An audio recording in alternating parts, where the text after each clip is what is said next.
খুনি সিপিএমকে ভুলেও বিশ্বাস করবেন না, সতর্কবার্তা মুখ্যমন্ত্রীর।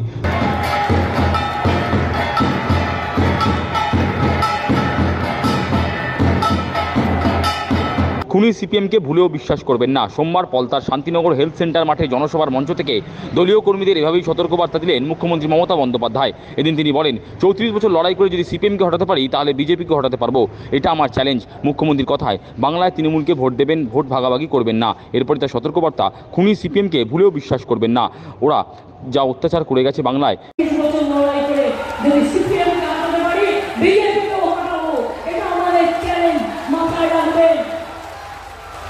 बोले बेड़ाচ্ছে इस बार 400 पार, আমি বলি इस बार तो पार नहीं होगा, इंडिया जीतेगा।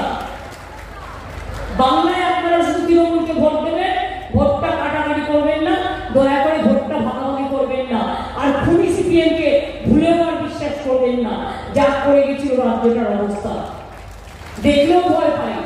এদিন তিনি জোরের সঙ্গে বলেন, এনআরসি করতে দেব না, ইউনিফর্ম সিভিল কোড করতে দেব না, দাঙ্গাও করতে দেব না। এনআরসি আমরা করতে দেব না, এটা আমাদের মানুষের কাছে প্রতিশ্রুতি। গ্যারান্টি দেওয়ার মতো অত বড় ক্ষমতা আমার নেই, আমি ক্ষুদ্র মানুষ। এনআরসি করতে দেব না, ক্যাগ করতে দেব না, ইউনিফর্ম সিভিল কোড করতে দেব না, মানুষের অধিকার কাটতে দেব না, দাঙ্গা করতে দেব না। শান্তি রক্ষা করা আমাদের কাজ, উন্নয়ন, পিস, প্রসপারিটি, ডেভেলপমেন্ট, এটা আমাদের দায়িত্ব।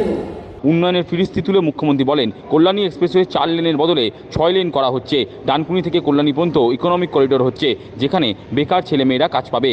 কল্যাণী এক্সপ্রেস হাইওয়ে 4 লেন থেকে 6 লেন করে দেওয়া হচ্ছে। অনেক উন্নয়ন হয়েছে, আগামী দিন আরো উন্নয়ন হবে। আপনার পাশে কল্যাণী, মনে রাখবেন ওখানেও আমাদের ডানকুনি থেকে কল্যাণী পর্যন্ত ইকোনমিক করিডোর হচ্ছে, তাতে আপনাদের ঘরের ছেলেমেয়েরা চাকরি পাবে,